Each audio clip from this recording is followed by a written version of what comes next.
My husband signed our divorce papers with a smile on his face. His mistress stood beside him, adjusting her white dress like she was already at her wedding. I was 7 months pregnant.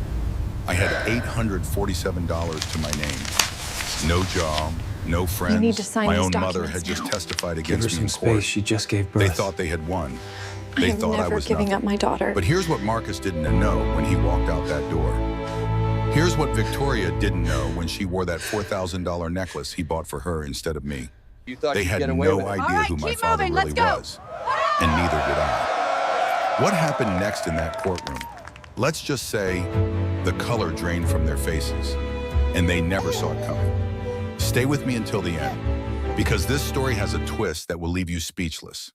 If you love stories where the underdog wins, hit that subscribe button and turn on notifications.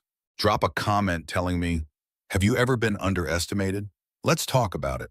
Now, let me tell you how a pregnant housewife brought down the man who tried to destroy her. My name is Claire Dawson Bennett. I was 32 years old when my world collapsed, and this is the story of how I rebuilt it from the ashes. It started on our 5th wedding anniversary. I had spent the entire day preparing. The apartment was spotless. Candles flickered on every surface. A bottle of expensive wine, the kind Marcus liked, was breathing on the counter. I had made his favorite dinner from scratch, a recipe that took 4 hours and left my feet aching and my back screaming. I was 7 months pregnant with our first child, a daughter. We were going to name her Emma. The apartment was small, a 2-bedroom in a decent neighborhood that we could barely afford on Marcus's junior associate salary, but I had made it beautiful. Fresh flowers in a vase by the window because Marcus once said they made him happy, his favorite bourbon on the shelf for his evening drink. Everything arranged just the way he liked it. That was my life, making things perfect for Marcus Bennett, anticipating his needs, dimming my own light so his could shine brighter. I didn't see it that way at the time, of course. I thought I was being a good wife, a supportive partner. I thought that was what love looked like. I was wrong. At 6:45, I put the finishing touches on dinner. Roasted chicken with herbs, garlic mashed potatoes, green beans almondine, a chocolate cake for dessert made from scratch because Marcus didn't like store-bought desserts. At 7 o'clock, I lit the candles and sat down to wait.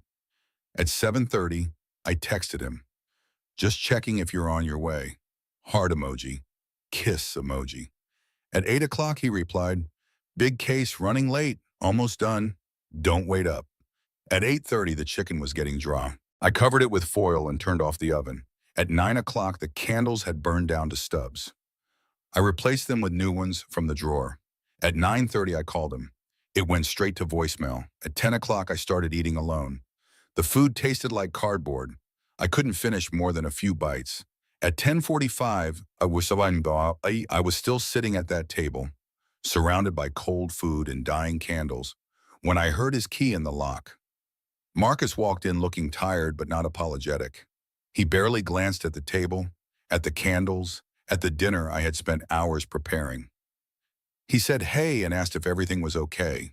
He seemed distracted, already loosening his tie, already moving toward the bedroom. I reminded him it was our anniversary. He stopped walking. Just for a second, something flickered across his face, too fast for me to identify. Right, he said. Of course. Sorry, the Peterson case ran long.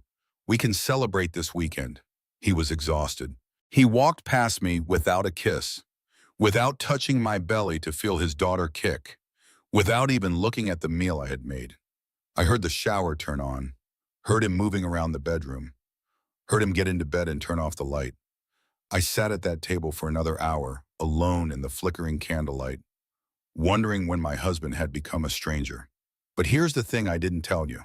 Earlier that day, while hanging up Marcus's jacket, I had found something, a receipt from Tiffany & Company, $4,200, a diamond pendant necklace. My heart had soared when I saw it. After 5 years of marriage, after giving up my career as a paralegal to support his dreams, after putting his needs before mine in every single way, he had remembered. He still loved me. He was going to surprise me with something beautiful. I had put the receipt back in his pocket. I didn't want to ruin the surprise. Sitting at that empty table, I understood. The surprise wasn't for me. I just couldn't admit it yet. 3 days later, I made the decision that would change everything. I decided to visit Marcus at work, to surprise him with lunch, to remind him that he had a wife who loved him, a baby on the way, a life worth coming home to. Looking back, I think some part of me already knew what I would find. Some part of me needed to see it with my own eyes before I could accept it. The offices of Preston and Associates occupied the top 3 floors of a glass tower in downtown Chicago. Marcus had worked there since passing the bar exam 5 years ago. He was being considered for junior partner, the goal he had worked toward since law school, the dream I had sacrificed my own career to support. I had been to the office many times before, back when Marcus used to show me off at company events, back when he was proud to introduce me as his wife. The receptionist, Linda, knew me by name. She smiled and waved me through without a second glance. The elevator ride to the 23rd floor felt longer than usual. My daughter kicked as we rose, like she could sense my nervousness. When I stepped off the elevator, Marcus's secretary was the first person I saw. Her name was Pamela. She was in her 50s, efficient and professional, always pleasant when I visited. Today she looked nervous. She stood up quickly when she saw me, her chair rolling back and hitting the wall. She said, "Mrs. Bennett." What a surprise. Mr. Bennett was in a meeting. Maybe I should wait in the lobby. I told her I would just peek in and drop off his lunch. I wouldn't interrupt. She moved to block my path. Her face was flushed. Her hands were shaking slightly. She said that really wasn't a good idea. The meeting was very important. Maybe I should come back later, but I was already walking, already moving toward his corner office, already close enough to see that the door was slightly open, already close enough to hear voices inside. 2 voices. One was Marcus, the other was a woman. Laughing. I pushed open the door. What I saw destroyed me. They were standing by the window, wrapped around each other like they had done this 1,000 times before. His hands were tangled in her dark hair. Her body was pressed against his in a way that left no doubt about their relationship. And around her neck, catching the light like a cruel joke, was a diamond pendant necklace. The Tiffany necklace. $4,200. The anniversary gift that was never meant for me. The lunch bag slipped from my fingers.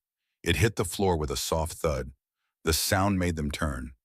I will never forget the look on my husband's face in that moment. I expected guilt. I expected shame. I expected him to push her away and stammer out excuses.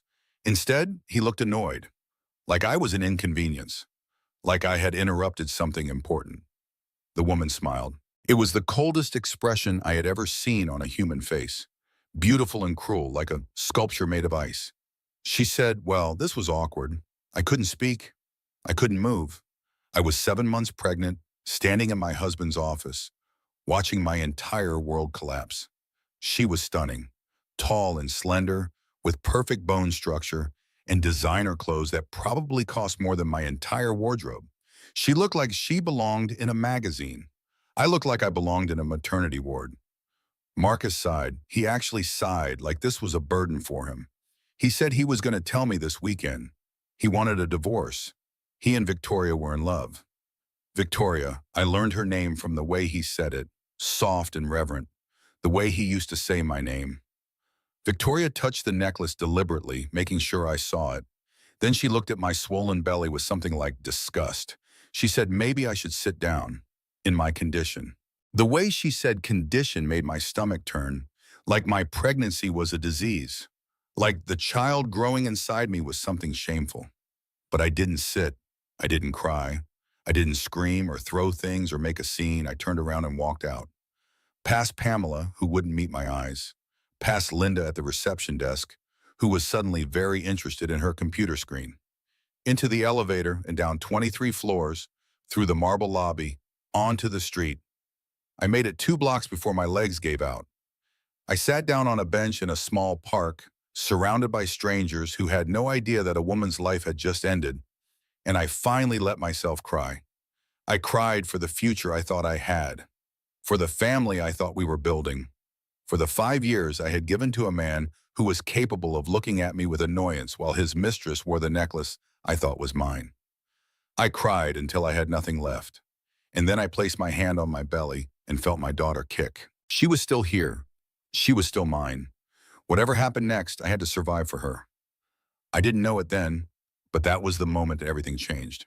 That was the moment I stopped being Marcus Bennett's wife and started becoming someone else entirely. Someone stronger, someone fiercer, someone who would burn his entire world to the ground. Marcus came home that night, but not for me. He came to pack. I was sitting at the kitchen table when he walked through the door, still wearing the same clothes from that morning. I had not eaten since the lunch I dropped on his office floor. I had not slept. I had sat in that chair for 6 hours, staring at nothing, trying to process what had happened. He did not look at me. He walked straight to the bedroom and pulled a suitcase from the closet. I could hear him opening drawers, removing clothes, folding them with efficient precision, like he had been planning this for weeks, like he had rehearsed every movement. He probably had. I finally found my voice. It came out rough and broken, like I had swallowed glass. I asked him how long. How long had it been going on? He didn't stop packing. 8 months, he said casually, since Victoria transferred from the Boston office. He didn't plan for it to happen. It just did. She understood him in ways I never could. 8 months. Our anniversary was 5 years. He had been cheating for 8 months. Nearly 1/5 of our marriage had been a lie. I asked him what that meant. What did she understand that I didn't? He stopped packing then, turned to look at me for the first time since walking through the door. His expression was strange, something between pity and contempt. He walked toward me slowly like he was approaching something pathetic, something beneath him. He said that was exactly the problem. The person I had become. When we met, I was interesting. I had a career, ambitions, opinions about things. Now I was just a pregnant housewife who waited for him to come home so I could ask about his day. I reminded him that I gave up my career for him and I supported him through law school debt. I worked double shifts at the law firm so he could study for the bar exam. I did everything he asked me to do. He smiled. It was not a kind smile. Exactly, he said. I gave things up. I stopped fighting for myself. I became boring, predictable. Victoria challenged him. Victoria was his intellectual equal.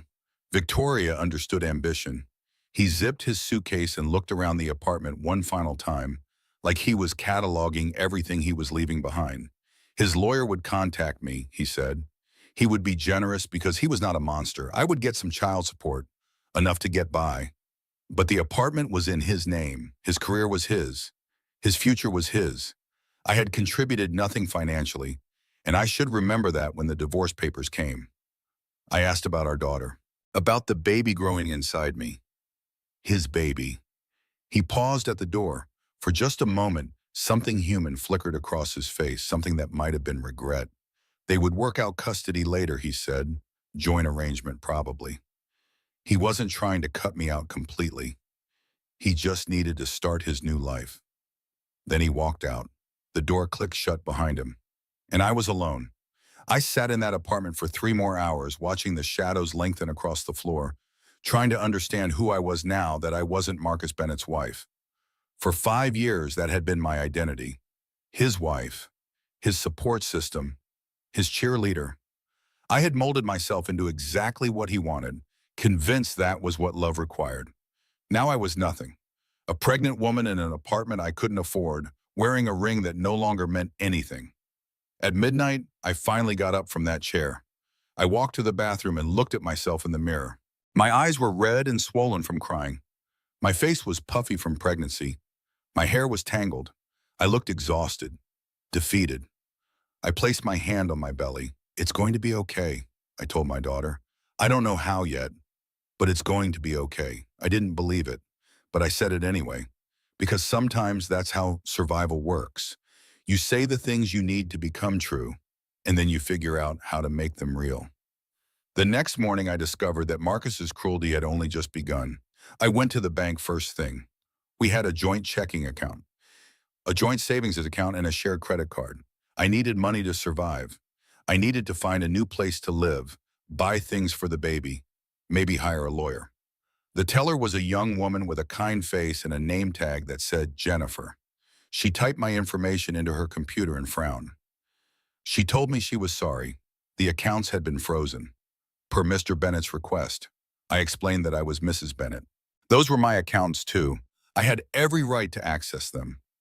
She apologized again. There was nothing she could do. I would need to work it out with my husband. I tried the credit card next at a pharmacy across the street. I needed prenatal vitamins. The card was declined. I called the credit card company from a payphone. The account had been closed. Per Mr. Bennett's request, I called our health insurance company. My coverage had been terminated, effective immediately. Per Mr. Bennett's request, I was 7 months pregnant. I had no bank account, no credit, no health insurance, and no home. I walked back to the apartment in a daze, trying to calculate how long I could survive. I had a personal savings account that my grandmother had started when I was born, money I had never touched because I was saving it for emergencies. I checked the balance at an ATM, $847. That was everything I had in the world. The phone call started that afternoon. The first was from Hannah, my best friend since freshman year of college. We had been roommates. We had been bridesmaids at each other's weddings. She knew me better than anyone except Marcus. She was crying before I even said hello. She asked if it was true, if what Marcus was telling everyone was really what happened. I asked her what Marcus was telling everyone. She said he had screenshots, photos, evidence that I had been having an affair for months, that the baby might not even be his, that I was the one who destroyed the marriage. My blood went cold. I asked her what she was talking about. What screenshots? What photos? She said Marcus had shown her everything. Texts between me and some man. Photos of us together, a whole timeline of my supposed affair. I told her none of it was true. Marcus was the one cheating. I caught him with his mistress yesterday, in his office, right in front of me. Long pause on the line. Hannah said Marcus told her I would say exactly that. He said I would try to turn the story around, make myself the victim. He seemed so sincere, so hurt. She didn't know what to believe anymore. I begged her to believe me. We had known each other for 15 years. She knew who I was. She knew I would never cheat. She knew I loved Marcus. Another pause. Longer this time. She said she needed time to think. She would call me later. She didn't call later. She didn't call the next day. She didn't call at all. Over the next 3 days, I received similar calls from 6 other friends. Every single one had seen the evidence Marcus had prepared. Screenshots of text messages I never sent. Photos of me with a man I had never met. A complete fabrication designed to destroy my reputation. Victoria. It had to be Victoria. She was a senior associate at a top law firm. She knew how to build a case. She knew how to manufacture evidence. She had spent 8 months preparing for this moment, making sure that when Marcus finally left me, I would have nothing and no one. By the end of the week, I had lost everything. My money was frozen. My credit was destroyed. My health insurance was canceled. My friends had abandoned me. My reputation was in ruins. And in 2 months, I was going to have a baby that I had no way to support. I called the one person I had left, the one person who had to believe me no matter what. My mother, Diane Dawson, answered on the 3rd ring. Her voice was warm and worried before I even said a word. She asked what was wrong. She always knew. I told her everything.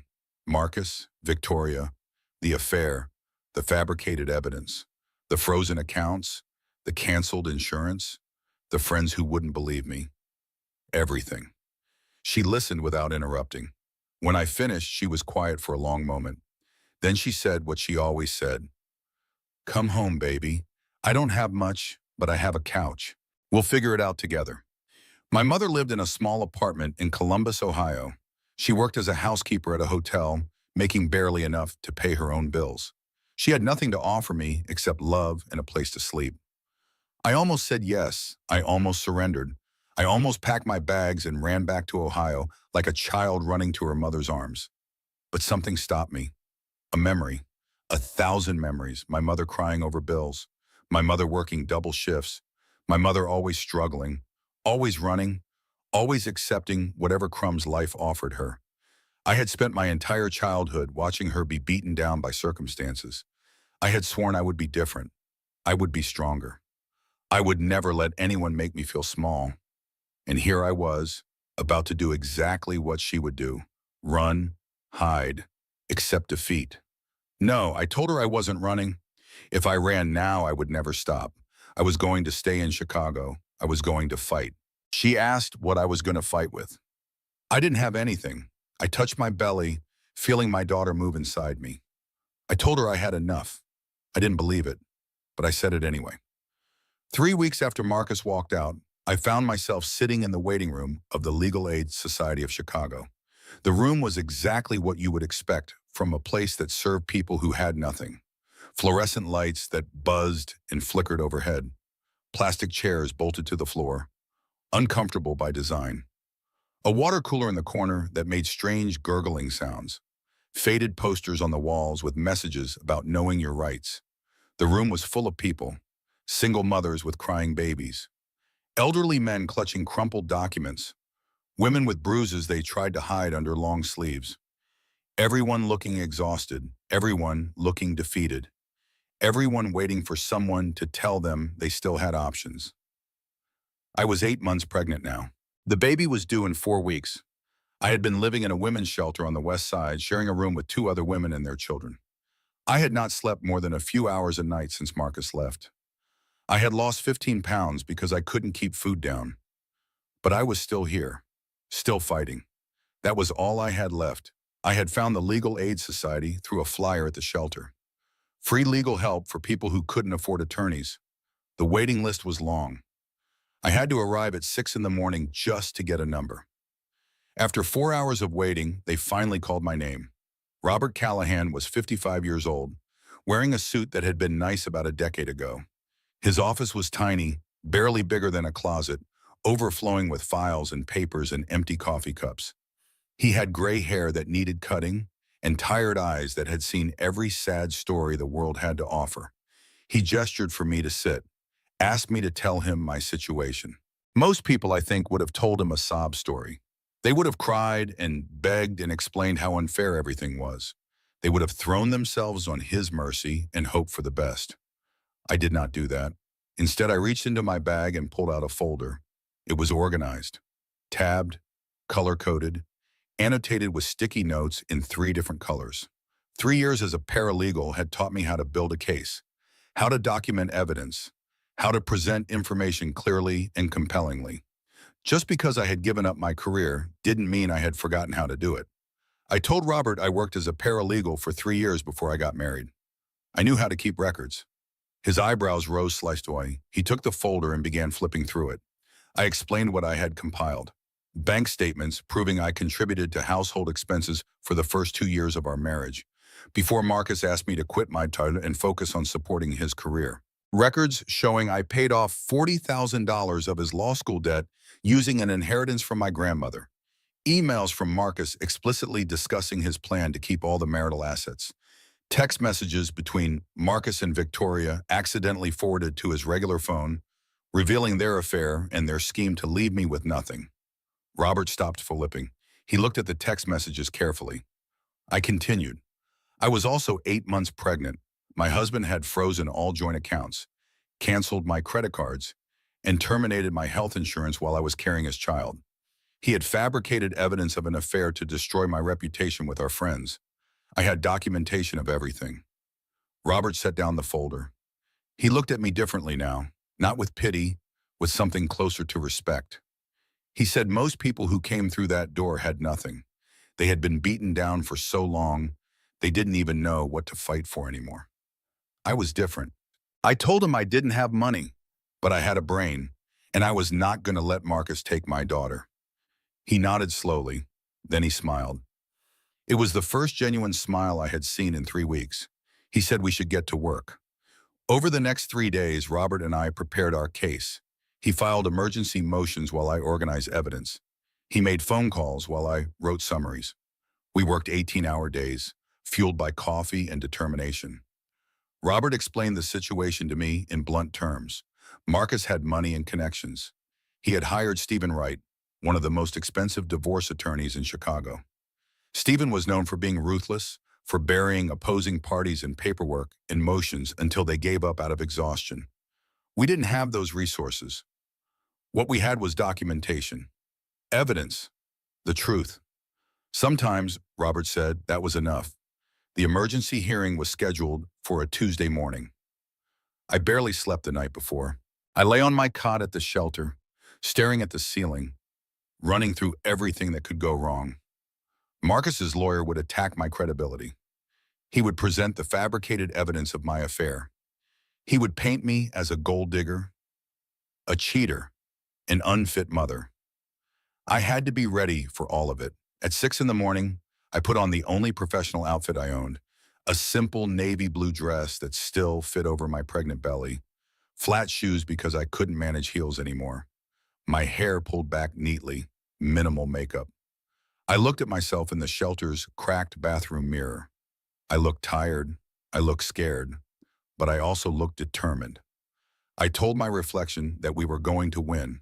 I didn't believe it, but I said it anyway. The courthouse was intimidating: marble floors, high ceilings, important-looking people in expensive suits walking past like they owned the place. Robert met me at the entrance. He looked almost as tired as I did. Marcus arrived 10 minutes later. New BMW parked in the reserve section. $3,000 suit, Italian leather shoes, diamond cufflinks. He looked like success personified. Victoria was with him, of course. She was wearing white again. A pristine white dress and white heels and a pearl necklace. Like she was already celebrating her victory. Like this hearing was just a formality before she took her place as the new Mrs. Bennet. Behind them came Stephen Wright, tall and thin with a sharp face and cold eyes. He carried a leather briefcase that probably cost more than everything I owned combined. Marcus saw me and whispered something to Victoria. They both laughed. Let them laugh, I thought. They had no idea what was coming. The hearing began at 9 o'clock. The judge was a woman in her early 60s named Judge Patricia Hendricks. She had sharp eyes and silver hair and a no-nonsense expression that gave me hope. Stephen Wright stood first. His voice was smooth and confident, dripping with practiced concern. He addressed the court. His client had been extraordinarily generous throughout this difficult process. Mrs. Bennet had contributed nothing to the marriage financially. She was unemployed, uneducated beyond high school, and had been living entirely off Mr. Bennet's success for years. Mr. Bennet was willing to provide reasonable temporary support while they worked through the divorce, but he wanted the court to understand the true nature of this marriage. Robert stood before Stephen could continue. He respectfully disagreed with opposing counsel's characterization. He had extensive documentation proving Mrs. Bennet's contributions to the marriage. He approached the judge's bench and placed our folder in front of her. He explained what was inside. Bank statements showing Mrs. Bennet contributed 50% of household expenses for the first 2 years of the marriage. Records proving she paid off $40,000 of Mr. Bennet's law school debt using her own inheritance. Documentation of her career sacrifice at Mr. Bennet's explicit request to support his advancement. Judge Hendricks began reading through the documents. Robert continued. Mrs. Bennet was 8 months pregnant.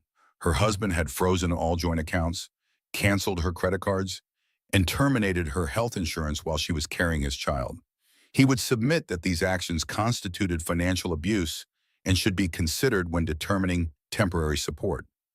Stephen Wright tried to object. This was an emergency hearing about asset access, not a character trial. Judge Hendricks held up her hand. She would decide what was relevant. She spent several minutes reading through our documentation. Her expression grew darker with each page. Finally, she looked up. She addressed Marcus directly. Did he cancel his pregnant wife's health insurance? Stephen Wright answered for him. That was a paperwork error that was being corrected. Judge Hendricks's eyes narrowed. She asked if Mr. Bennet also accidentally froze all joint accounts and canceled all credit cards. Stephen Wright said those were standard procedures during divorce proceedings to protect marital assets. Judge Hendricks turned to Robert. Did Mrs. Bennet have any other source of income or support? Robert explained I was living in a women's shelter. I had $847 to my name. I was due to give birth in 4 weeks. Judge Hendricks was silent for a long moment. Then she delivered her ruling. Accounts unfrozen, she said. Mrs. Bennet was entitled to full access to all marital assets during the divorce proceedings. Health insurance restored immediately. Mr. Bennet would ensure coverage was reinstated within 24 hours. Temporary spousal support of $2,500 per month, effective immediately. And one more thing. She looked directly at Marcus when she said it. If she saw any further evidence of financial manipulation or abuse, there would be consequences. Severe consequences. Did Mr. Bennett understand? Marcus nodded, his face red with anger or embarrassment or both. Court was adjourned. Outside the courtroom, Robert shook my hand. He said I did well. We won this round. I felt tears spring to my eyes. I had won. Against all the money and power and connections that Marcus had, I had won. That night, back at the shelter, I allowed myself to hope. Maybe I could survive this. Maybe I could build a life for myself and my daughter. Maybe Marcus Bennett would not destroy me after all. I placed my hand on my belly. We did it, baby, I whispered. One battle at a time. I should have known it was too easy. I should have known Marcus and Victoria wouldn't accept defeat that gracefully. 2 days later, I learned exactly how far they were willing to go. The envelope arrived by courier on Thursday morning. I was eating breakfast at the shelter, trying to force down some oatmeal, when one of the staff members called my name. Someone had delivered something for me. The envelope was thick and official looking. The return address was a law firm I didn't recognize. I opened it with trembling fingers. Inside was a legal document, a motion filed by Marcus Bennett. He was seeking full custody of our unborn child. The motion claimed I was mentally unstable, a danger to my unborn daughter, a woman with a history of psychological problems that made me unfit for motherhood. Attached was a psychiatric evaluation, signed by a doctor named Harold Crane, dated 1 week ago. The evaluation stated that during an examination, I had exhibited signs of severe prenatal psychosis, that I had expressed thoughts of harming myself and my baby, that I required immediate psychiatric intervention and should not be allowed unsupervised access to a child. I read the words 3 times trying to understand. I had never met Dr. Harold Crane. I had never been examined by any psychiatrist. The evaluation was a complete fabrication. But there it was, official and signed and notarized, claiming I was crazy. Marcus was filing for emergency custody the moment our baby was born. He wanted a court order to have me committed for psychiatric evaluation. He wanted to take my daughter before I could even hold her. I called Robert immediately. My hands were shaking so badly I could barely dial the number. I asked him how this was possible. I had never seen this doctor. The evaluation was fake. Robert's voice was grim. He had done some research after I called. Dr. Harold Crane was Victoria Ashford's uncle, her mother's brother. He had signed a fraudulent evaluation without ever meeting me. I asked what we could do, how we could prove it was fake. Robert explained the problem. The evaluation would eventually be proven false. We could request an independent psychiatric examination that would contradict Crane's findings, but that would take time, weeks, maybe months. The emergency motion would proceed before then. Marcus's lawyers would argue that erring on the side of caution was appropriate when a child's safety was at stake. A judge might grant temporary custody to Marcus while the evaluation was being verified. They were trying to take my baby, trying to steal her from me the moment she was born, using a fabricated document from a corrupt doctor. I felt something break inside me. Not hope, something else. Some final barrier that had been holding back the darkest parts of my fear. I asked Robert what I should do. He told me to stay calm, to document everything, to trust the process. But I could hear the doubt in his voice. He wasn't sure we could beat this, not with their resources, not with their willingness to lie and cheat and manufacture evidence. I hung up the phone and sat in the shelter's common room, surrounded by other broken women, and felt the walls closing in. That night, the stress overwhelmed my body. The contractions started around midnight, sharp and sudden, nothing like the practice contractions I had been feeling for weeks. These were real. These were serious. I was only 8 months pregnant. I had 4 weeks left. This was not supposed to happen yet. I woke up Ruth, the woman in the cot next to mine. She took one look at my face and called for help. The ambulance arrived in 12 minutes. They loaded me onto a stretcher while asking questions I could barely answer. How far along was I? How close were the contractions? Did I have any medical conditions? I was alone, completely alone.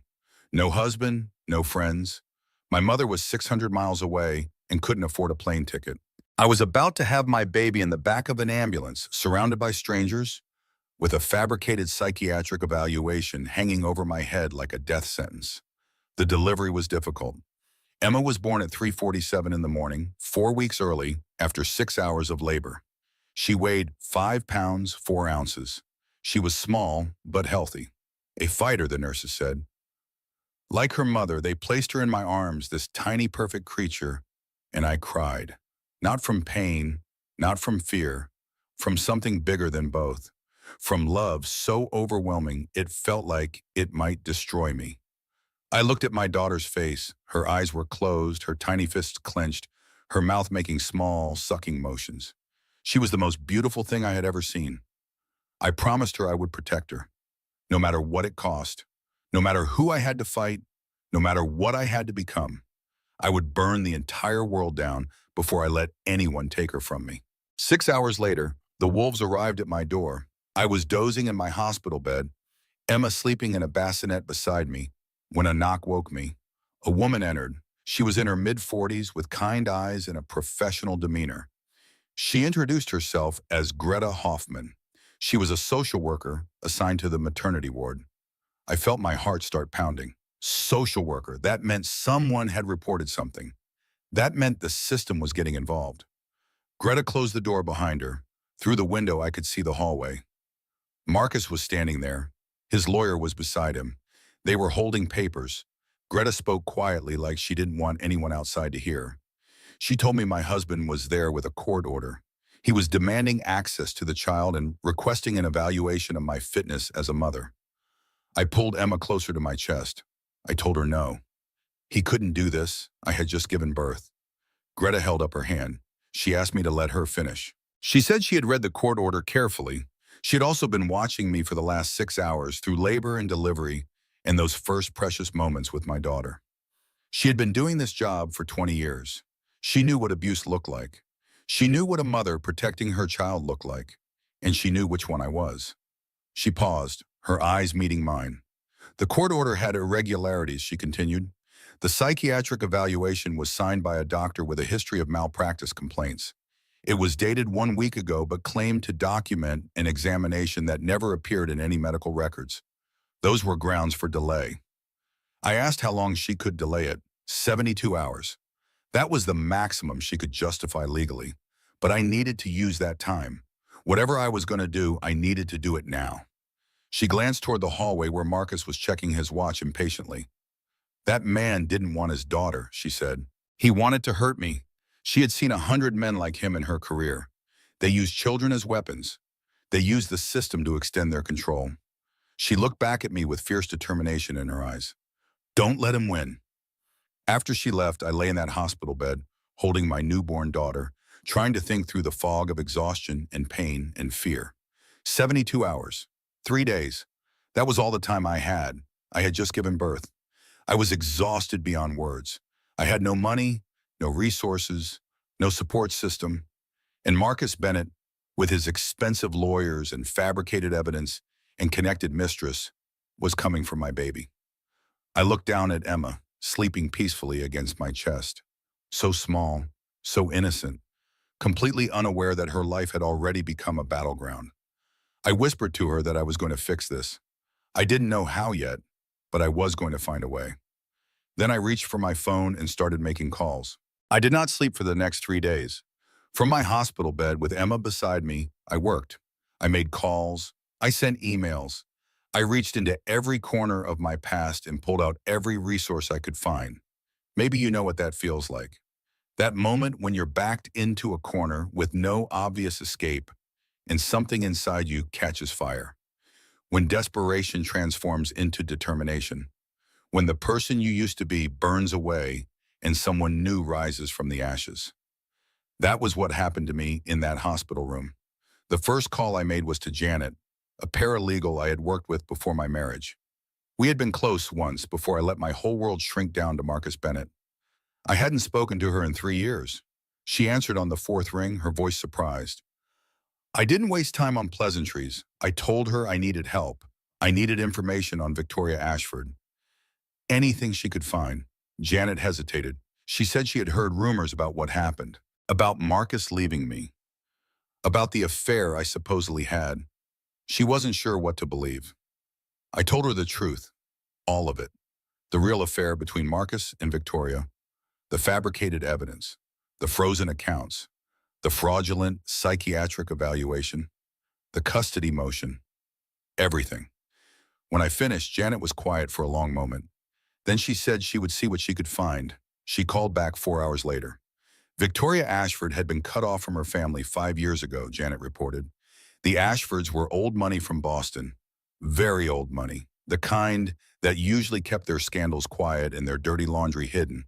But something had happened that was bad enough for them to make a public statement. The family had released a comment saying Victoria no longer represented the Ashford family's values. I asked what she had done to warrant that. Janet said nobody knew for sure. The family had buried whatever happened. But she had a contact at the Boston Globe, a journalist who covered high society scandals. Maybe that reporter would know something. I gave her my phone number and waited. 2 hours later, my phone rang, a woman's voice. Professional but curious, she introduced herself as Meredith Cole. Janet had passed along my number. She understood I was asking about Victoria Ashford. I confirmed that was correct. I explained that Victoria was destroying my life. I needed to understand why she had been cut off from her family. Long pause on the line. Off the record, Meredith said finally. Victoria Ashford had embezzled $1.8 million from her family's charitable foundation, money that was supposed to help sick children. She had been siphoning it off for 2 years before anyone noticed. My grip tightened on the phone. I asked why she was never prosecuted. Old money protects itself, Meredith explained. The Ashfords paid back the stolen funds quietly. They issued their public statement. They cut Victoria off completely, but they made sure there was never any criminal investigation. She paused. But here was the interesting part. She had heard Victoria was now working at a prestigious law firm in Chicago. If she was in a position with fiduciary access, she might be positioning herself to do it again. The pieces clicked together in my mind. Victoria had targeted Marcus specifically. She had researched him, identified his vulnerabilities, seduced him deliberately. Marcus was about to become junior partner at Preston and Associates. Junior partners had access to client trust accounts worth tens of millions of dollars. Victoria wasn't in love with my husband. She was using him. Marcus was just another mark in her long con. I thanked Meredith and hung up. I had information now, but information wasn't proof. And without proof, I had nothing I could use in court. That was when I decided to do something crazy, something desperate, something that probably shouldn't have worked. I called Preston and Associates directly and asked to speak with Richard Preston, the founding partner. The receptionist laughed. She told me politely that Mr. Preston didn't take unsolicited calls. I told her to deliver a message. Tell him it was about Victoria Ashford. Tell him I had information about what she did to his daughter Melissa. Silence on the line. I held my breath. I didn't actually know what had happened between Victoria and Richard Preston's daughter. During my research, I had discovered that Melissa Preston attended the same college as Victoria around the same time. I had seen references to Melissa having a breakdown and taking a leave of absence from school. I put 2 and 2 together and gambled. Sometimes desperation makes you smart. After a long pause, the receptionist came back on the line. Mr. Preston would see me tomorrow afternoon at the hospital. I hung up and looked down at Emma, sleeping peacefully in her bassinet. Mommy is playing chess now, I whispered, and Mommy's going to win. Richard Preston arrived at the hospital the next day at exactly 2 o'clock. He came alone, which surprised me. No assistant, no secretary, no witnesses to whatever was about to happen. He was 62 years old with silver hair and impeccable posture. His suit probably cost more than a year of my rent. His watch probably cost more than my car had cost.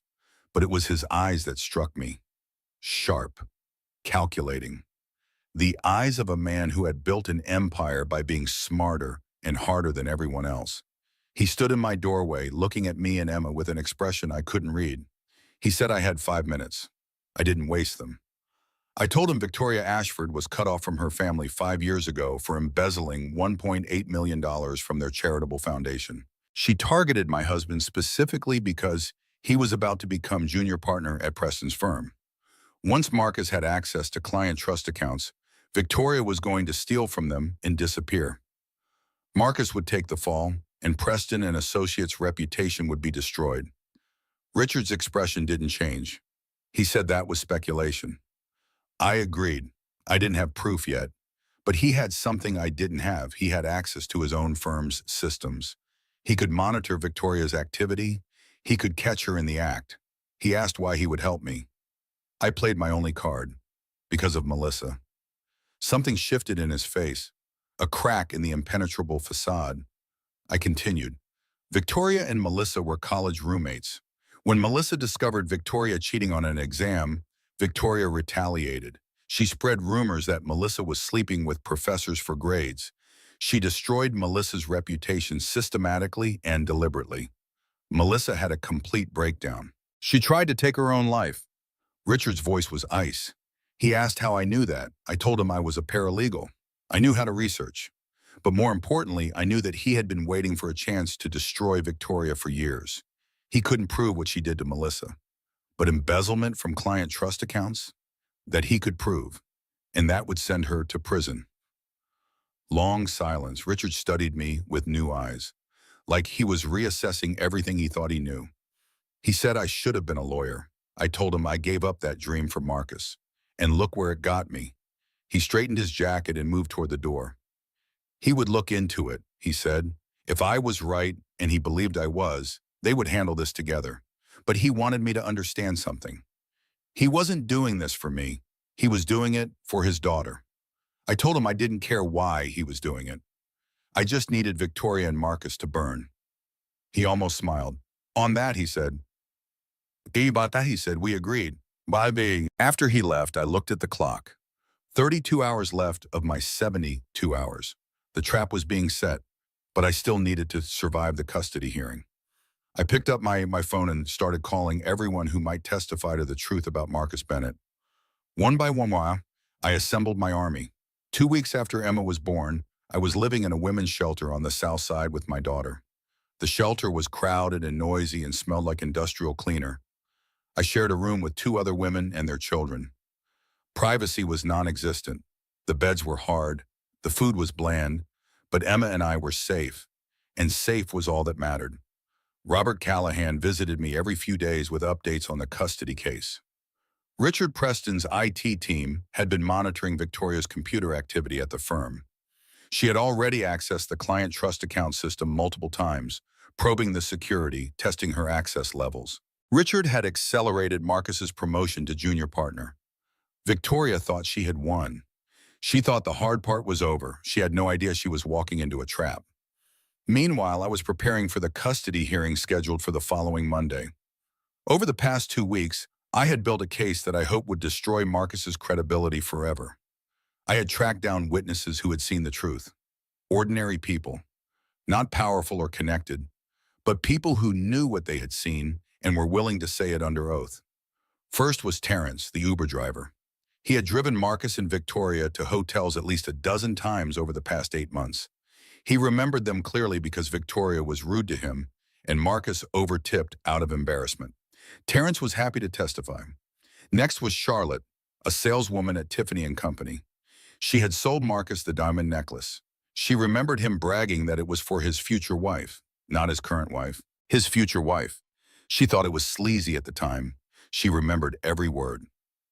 Then there was Mrs. Patterson, an elderly widow who lived in our apartment building.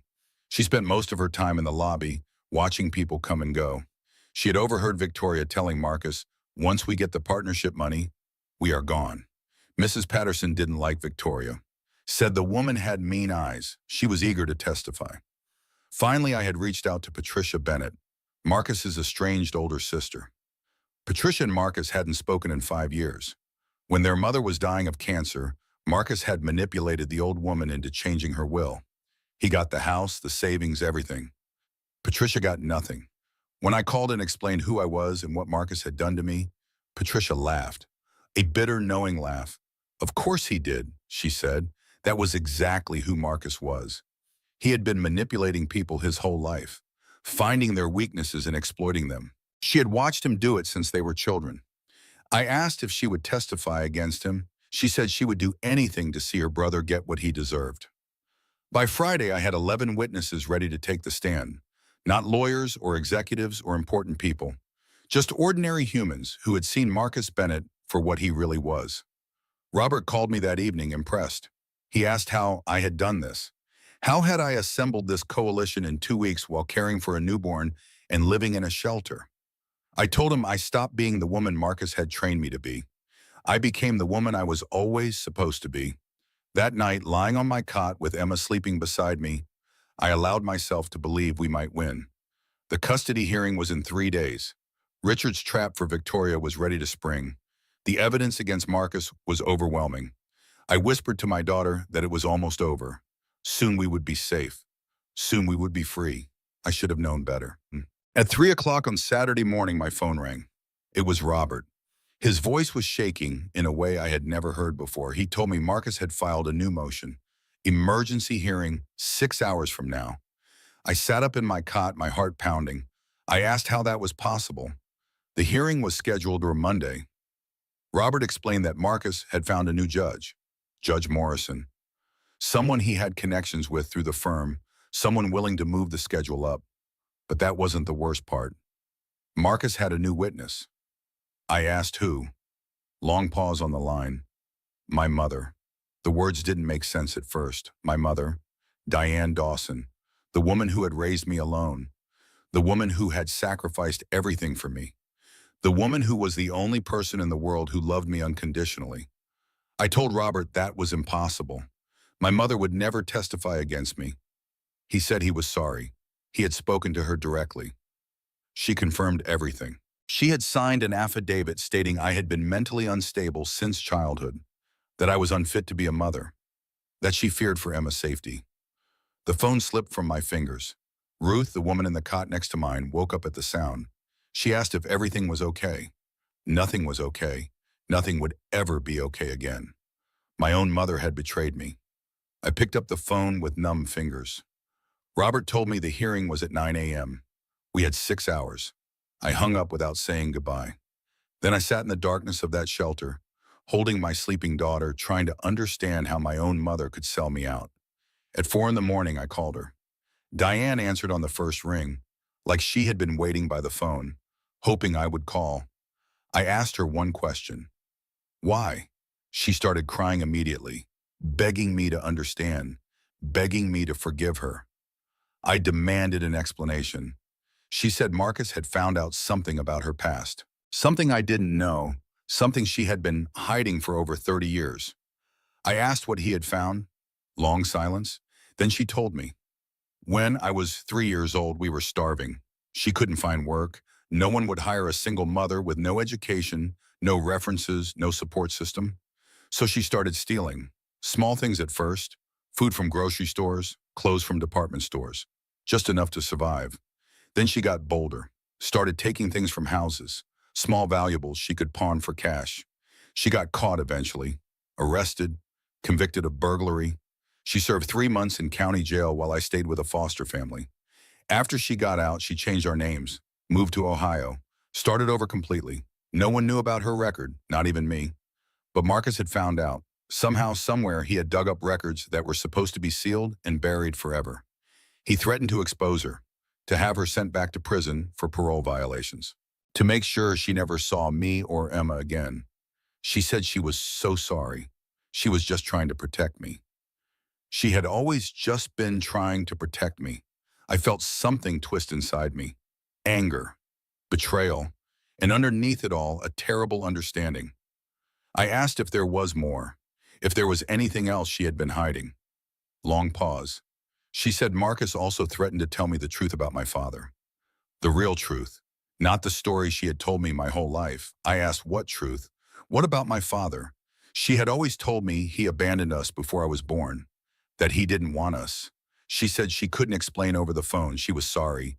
She had made so many mistakes. She had been trying to protect me, but she just made everything worse. I hung up. I had 5 hours until the hearing. My mother had betrayed me. And somewhere in that betrayal was a secret about my father that had been hidden for 32 years. I didn't have time to process any of it. I didn't have time to feel hurt or confused or angry. I had one job. Survive the next 6 hours, protect my daughter, Everything else could wait. I started making calls. I did not have time to fall apart. 5 hours until the hearing. My mother had betrayed me. Marcus had a compromised judge. The trap for Victoria couldn't spring yet because timing it wrong would make everything look like retaliation. I had never felt more alone in my life. But I had Emma, and I had the witnesses I had spent 2 weeks assembling, and I had something Marcus had underestimated from the beginning. I had myself. At 4:30 in the morning, I started calling everyone on my list. Terrence, the Uber driver. I woke him up and explained the situation. Emergency hearing, 9 a.m. Could he be there? He said, hell yes, he could be there. He was tired of rich people thinking they could treat everyone like garbage. He would see me at the courthouse. Charlotte from Tiffany and Company. She was already awake, getting ready for an early shift. When I explained what was happening, she agreed immediately. She had never liked Marcus. Something about his smile seemed wrong. She would testify. Mrs. Patterson, my elderly neighbor. She was an early riser. She listened to my explanation and said she would be there with bells on. That young man needed to learn some manners, and she would be happy to help teach him. Patricia Bennett, Marcus's sister. She answered on the second ring, her voice sharp and alert. She asked what he had done now. I told her about the emergency hearing, about my mother's betrayal, about the compromised judge. She was silent for a moment. Then she said she always knew Marcus would self-destruct eventually. She just didn't think she'd get front row seats to watch it happen. She would be there. She had been waiting 5 years for a chance to tell a judge exactly who her brother really was. By 7 a.m., I had 11 witnesses confirmed. Ordinary people willing to stand up and tell the truth. Robert called me at 7:30, amazed. He asked how I had managed it. How had I assembled this army in 3 hours in the middle of the night? I told him I stopped underestimating myself. I stopped believing what Marcus had spent 5 years telling me, that I was nothing without him, that I had no power, that I should be grateful for whatever crumbs he offered. I was done believing lies. We arrived at the courthouse at 8:30. I was carrying Emma in her car seat. She was only 2 weeks old, still so small and fragile, but she was there with me, my reason for fighting, my reminder of what I was protecting. I was wearing the same navy dress I had worn to the first hearing. It was the only professional outfit I owned. I hadn't slept in over 24 hours. I hadn't eaten since the day before. But I walked through those courthouse doors with my head held high. Marcus was already there. New suit, new tie, new confidence. He looked like he had slept well, eaten well, lived well. He looked like a man who expected to win. Victoria was beside him in white, always white, like she was some kind of angel instead of the devil she really was. She was wearing the Tiffany necklace, the one Marcus had bought for his future wife. Behind them stood Stephen Wright, Marcus's attorney, with his expensive briefcase and his contemptuous smile. And behind him, looking small and broken and unable to meet my eyes, was my mother, Diane Dawson, the woman who had raised me alone, the woman who had sacrificed everything for me, the woman I had loved and trusted my entire life. She had betrayed me. I walked past her without a word. Some wounds are too fresh to acknowledge. Some betrayals are too deep to process. All I could do was keep moving forward. The hearing began at 9 o'clock precisely. Judge Morrison was a man in his late 50s with silver hair and an expensive watch. He barely looked at me when I entered. He spent the first 5 minutes chatting amicably with Stephen Wright about golf. My heart sank. This was a setup. The outcome had already been decided, but I had not come this far to give up without a fight. Stephen Wright stood first. He expressed deep concern for the welfare of the minor child. His client had received troubling information about the mother's mental state. A psychiatric evaluation from a respected doctor indicated significant concerns. The child's own grandmother had confirmed a history of instability. He called my mother to the stand. Diane walked forward slowly, like she was walking to her own execution. Her hands were trembling. Her face was pale. She wouldn't look at me. She took the oath. She sat in the witness chair. Stephen Wright approached her with practiced sympathy. He asked if she was Claire Bennett's mother. She confirmed that she was. He asked if she had stated in her affidavit that her daughter had been mentally unstable since childhood. She said yes, she had written that. He asked if she believed Claire was fit to raise a child. Diane opened her mouth to answer. That was when Robert stood up. He requested the court's permission to interject with relevant evidence. Stephen Wright objected immediately. He was in the middle of examining his witness. Judge Morrison hesitated. He looked at Stephen Wright. He looked at Robert. Something unspoken passed between them. He would allow it. Robert approached the bench and placed a document in front of the judge. He explained that he had evidence the witness was testifying under duress. Marcus Bennett had discovered Mrs. Dawson's sealed criminal record from nearly 30 years ago and threatened to expose her unless she cooperated. He had text messages proving the coercion. Judge Morrison read through the evidence. His expression shifted from bored to uncomfortable. He looked at my mother. He asked if she had been threatened into providing this testimony. Diane burst into tears. She said she was sorry.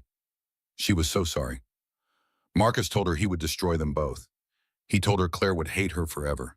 She had just wanted to protect her daughter. She had always just wanted to protect her daughter.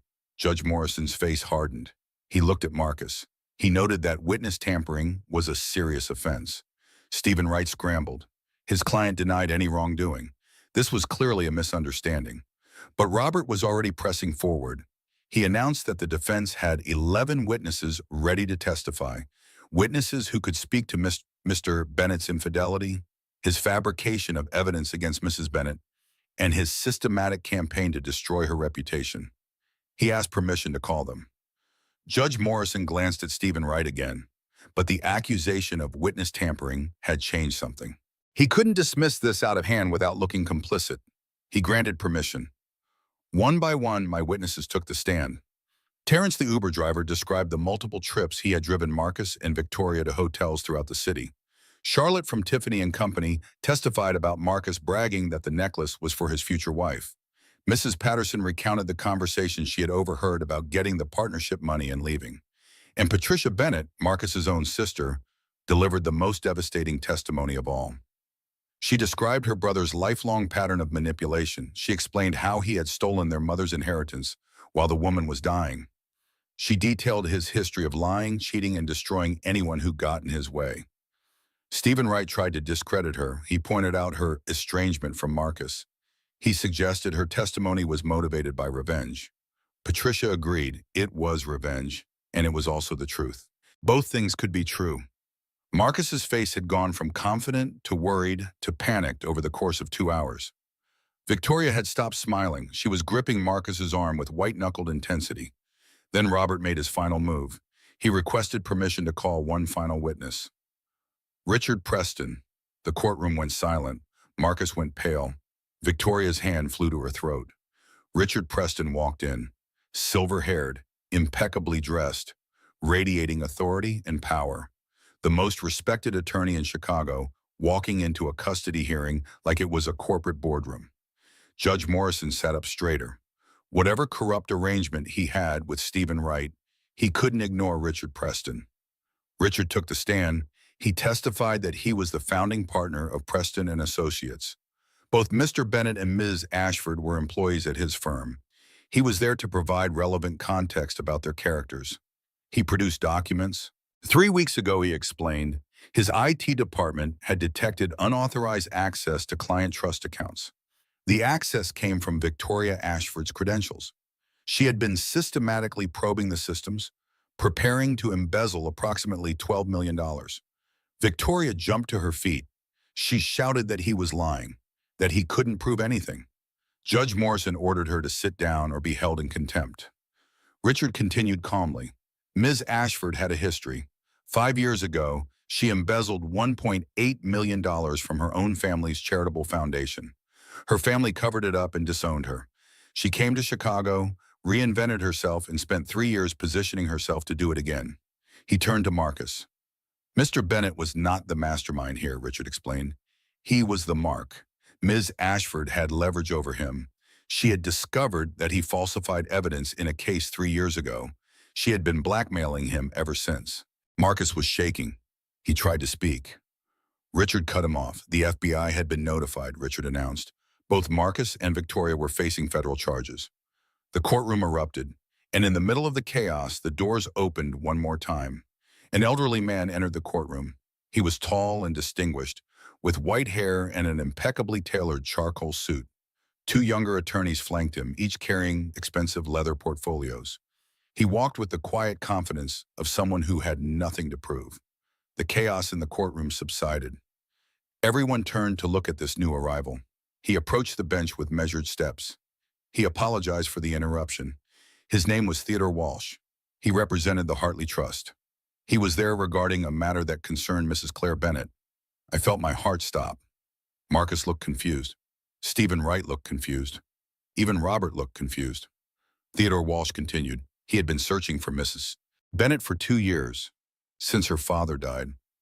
I couldn't speak. My father, the man who abandoned me before I was born? I found my voice. I told him my father left before I was born. I never knew him. Theodore shook his head gently. That was what my mother had told me. It was not the truth.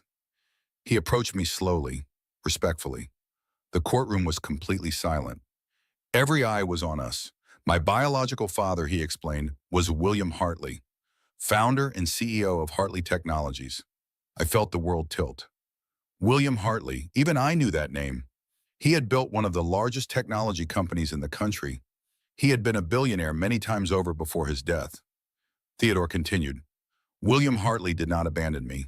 My mother took me and disappeared when I was 18 months old. William spent 30 years searching for me. He hired private investigators. He followed every lead. He never gave up hope of finding his daughter. I couldn't breathe.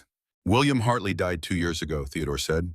In his will, he left his entire estate to, and he quoted directly, my lost daughter Claire, whom I have never stopped searching for, whom I have never stopped loving. He placed a document in front of me. The Hartley Trust had been working to locate me since William's death. They found me 3 months ago, just as my divorce proceedings began. They had been verifying my identity and monitoring my situation, waiting for the appropriate moment to make contact. He paused, his eyes kind. The DNA verification was complete. I was William Hartley's daughter. I was his sole heir. I looked at the document, at the DNA results printed clearly on the page, at the number at the bottom, $6.2 billion. I looked up. I looked at Marcus. His face was a mask of horror, of disbelief, of dawning recognition of everything he had thrown away. I looked at Victoria. She looked like she was about to be sick. I looked at my mother, still sitting in the witness chair, tears streaming down her face. She had known. She had known all along, and she had kept this secret for 32 years. Theodore Walsh's voice was gentle. I had fought this entire battle believing I had nothing, he said. I had won through my own courage, intelligence, and determination. But he wanted me to know that my father never forgot me. He loved me until the day he died, and he would have been very proud of the woman I had become. I started to cry, not from sadness, from something I couldn't name. Relief, grief, joy, the overwhelming weight of everything that had happened in the past few months, crashing over me all at once. I had a father who looked for me, a father who loved me, a father I would never get to meet, and I had won. I had beaten Marcus before I knew about any of this, without the money, without the power, without anything except my own stubborn refusal to be destroyed. I wiped my eyes and looked at Judge Morrison. My husband was seeking half of my assets in the divorce, I said. I assumed he would want to recalculate. The courtroom erupted in laughter, nervous laughter, astonished laughter, the kind of laughter that happens when reality becomes too strange to process any other way. Even Judge Morrison smiled. Marcus looked like he had been shot. Judge Morrison took 30 minutes to review all the evidence, the witness tampering, the fraudulent psychiatric evaluation, the affair, the embezzlement scheme, the FBI investigation. Then he delivered his verdict. He had seen a lot in 20 years on the bench, he said. He had never seen anything quite like this. He addressed Marcus and Victoria directly. They had conspired to destroy an innocent woman. They fabricated evidence. They tampered with witnesses. They committed psychiatric fraud. They were facing federal criminal charges. His ruling was clear. Full custody of the minor child Emma was awarded to the mother, Claire Bennett. Mr. Bennett was denied any visitation rights pending criminal investigation. Mr. Bennett was ordered to pay maximum child support under state guidelines. A permanent restraining order was issued against both Mr. Bennett and Ms. Ashford. The fraudulent psychiatric evaluation was stricken from the record. Dr. Harold Crane was referred to the medical board for investigation. He turned to Marcus. Mr. Bennett had a wife who loved him, the judge said, who sacrificed for him, who built her world around supporting his dreams. And he threw it away for a con artist who saw him as nothing more than a mark. He hoped, in whatever prison cell Mr. Bennett ended up in, he would have plenty of time to reflect on that. He banged his gavel. Court was adjourned. As Marcus and Victoria left the courtroom, FBI agents were waiting in the hallway. They announced that Marcus Bennett and Victoria Ashford were under arrest for conspiracy to commit wire fraud, embezzlement, and multiple counts of witness tampering. Victoria screamed at Marcus as they put her in handcuffs. This was his fault. She had planned everything perfectly. He was supposed to be smarter than this. Marcus tried to respond. Victoria cut him off. She didn't want to hear it. She had wasted 3 years on him. He was supposed to be her way out. The agents led them away. Victoria was still screaming as she disappeared down the corridor. She had done everything right. She had picked him specifically.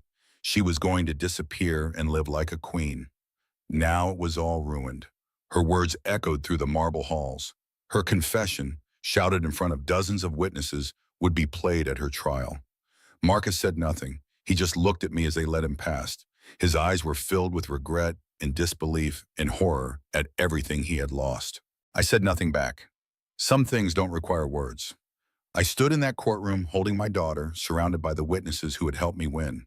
It was over. I had survived. The trials took 7 months. Victoria Ashford represented herself. She fired 3 attorneys for what she called incompetence.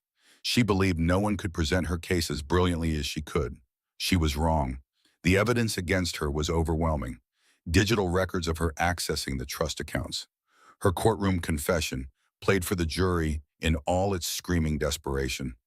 Testimony from Richard Preston, records from her family's charitable foundation, and Marcus's testimony, given in exchange for a reduced sentence. Marcus told the jury everything. How Victoria had approached him at a firm event, how she had flattered him, seduced him, made him feel important, how she had discovered his secret, the evidence he had falsified in a case 3 years earlier and used it to control him, how she had orchestrated everything from the affair to the divorce to the custody battle. He painted himself as her victim. The jury didn't buy it. Victoria's verdict came first, guilty on 14 counts of wire fraud, embezzlement, conspiracy, and witness tampering, sentenced to 15 years in federal prison, ordered to pay $4.2 million in restitution, permanently disbarred from the practice of law. When the verdict was read, Victoria stood perfectly still. She didn't cry. She didn't protest. She just stared at the jury with cold, dead eyes. Then she turned to look at Marcus in the gallery. She said he had ruined her. She had spent 3 years building this plan. She had chosen him specifically because he was weak and ambitious and easy to manipulate, and he had destroyed everything. The guards led her away. Her family released a public statement officially disowning her.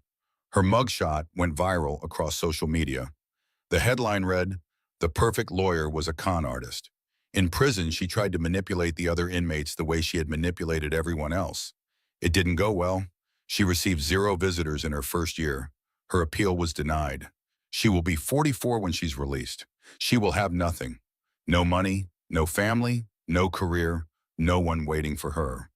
Marcus's trial was shorter. He had cooperated fully with prosecutors, testifying against Victoria in exchange for a lighter sentence.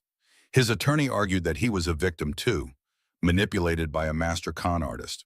The prosecutor argued that Marcus Bennett was a willing participant who had been planning to flee the country with stolen money, while his ex-wife and daughter were left with nothing. The jury deliberated for 3 days.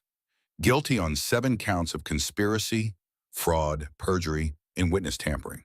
Sentenced to 6 years in federal prison. Permanently disbarred from the practice of law. Ordered to pay maximum child support from any future income. A permanent restraining order meant he could never contact me or Emma.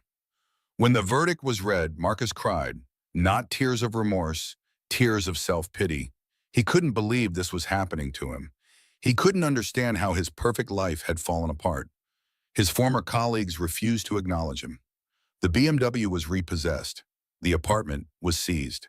His sister Patricia testified at his sentencing, describing a lifetime of manipulation and cruelty. From prison, Marcus wrote me letters. He apologized. He begged. He claimed he had always loved me.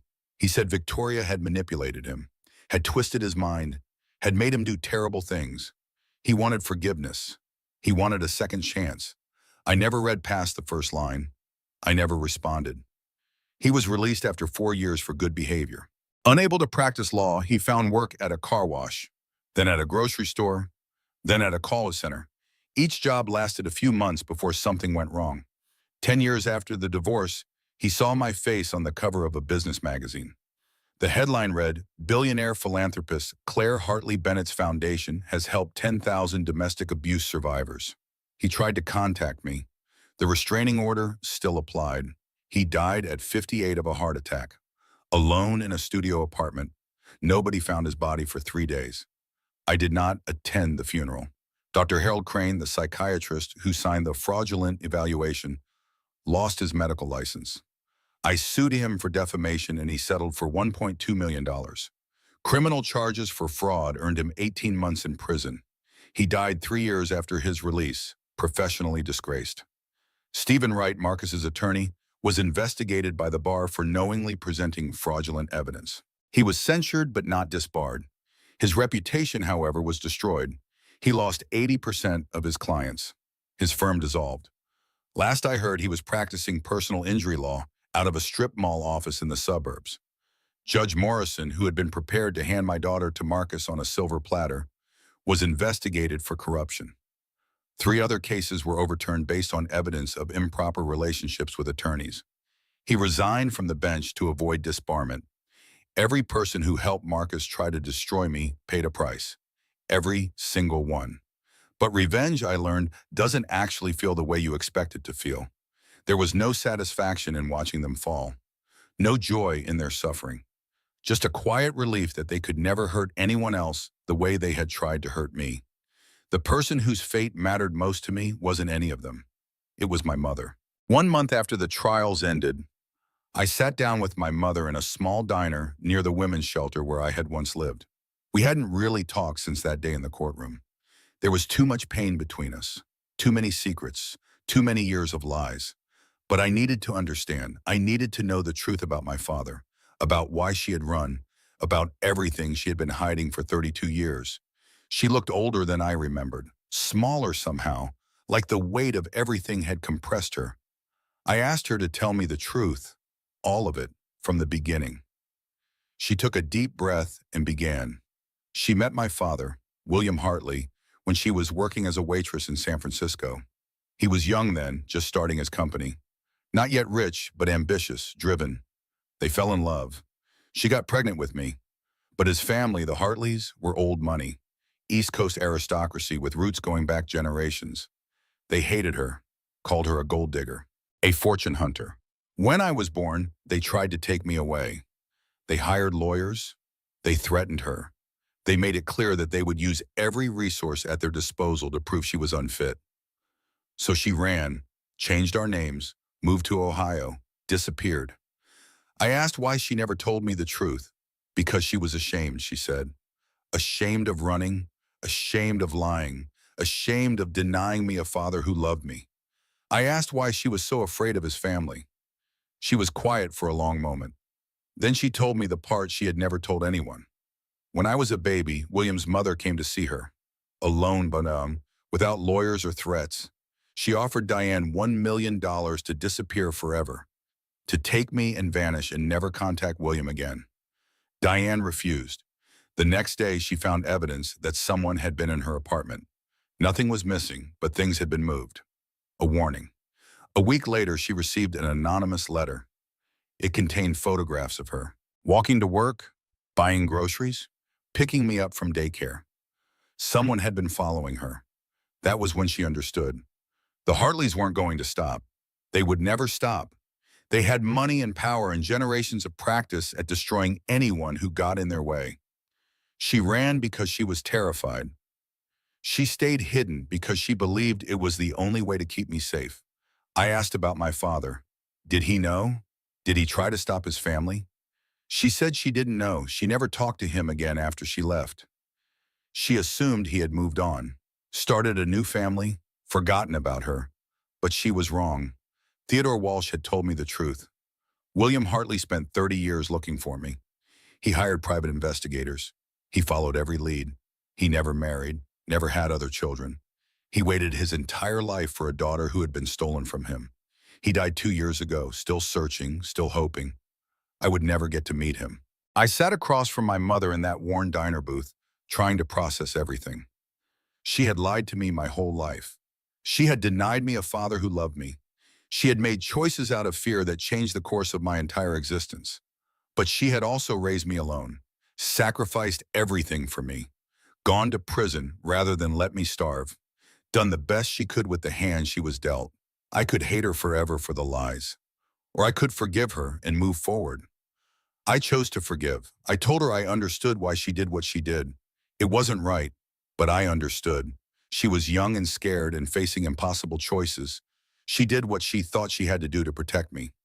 She sobbed, said she didn't deserve my forgiveness. I told her, maybe not. But I needed her. Emma needed her grandmother. And I had learned something through all of this. Family isn't about deserving, it's about showing up. I asked if she could show up, if she could be present, if she could be the grandmother Emma needed. She promised she would. And she has, every day since. She moved to Chicago to be near us. She babysits when I have meetings. She tells Emma stories about growing up in Ohio. She's present in a way she never could be before, when she was always running, always hiding, always afraid.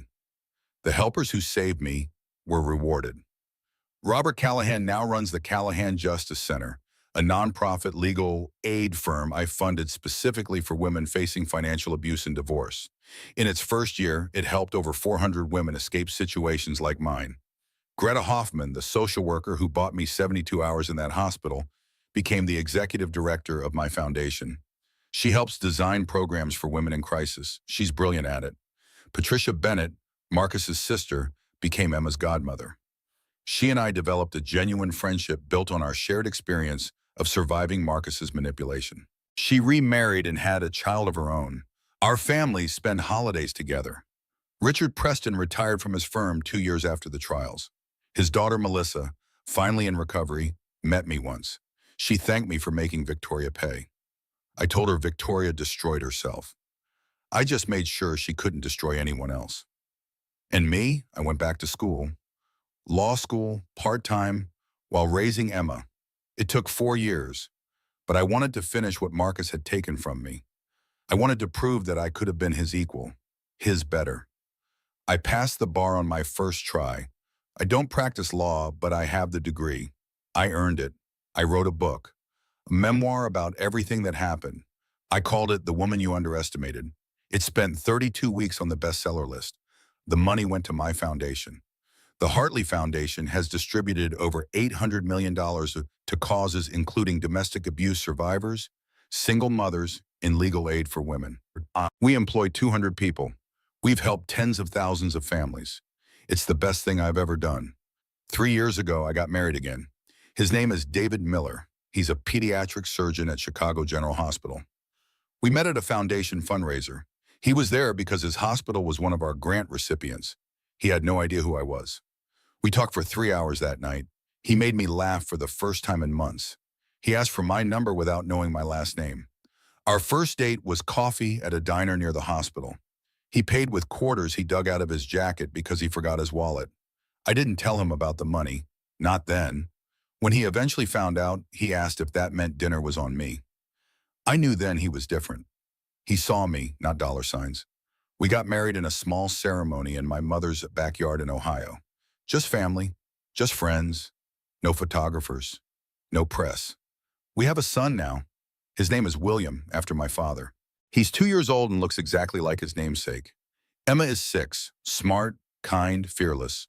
She knows her biological father was someone who made bad choices, but I've never spoken badly about Marcus to her.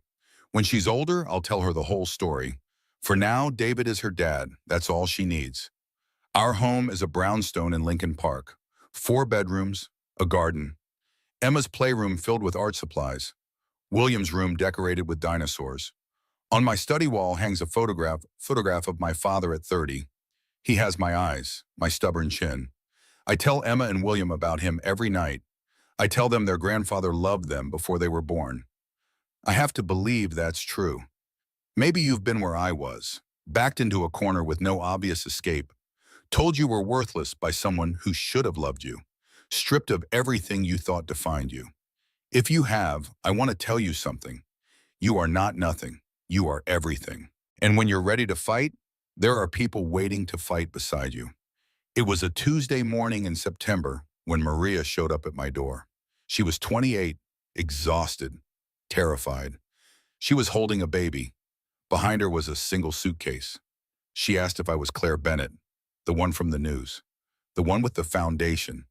Her husband had taken everything, her money, her friends, her family. He said she was crazy. He had a doctor who signed papers saying she was unfit. He was trying to take her son. I looked at this woman. I saw myself 6 years ago, pregnant, terrified, alone. I opened my door wider. I told her to come in, to sit down. I was going to tell her what someone should have told me when I was standing where she was standing. She hesitated, said she didn't have any money. She couldn't pay me. I smiled.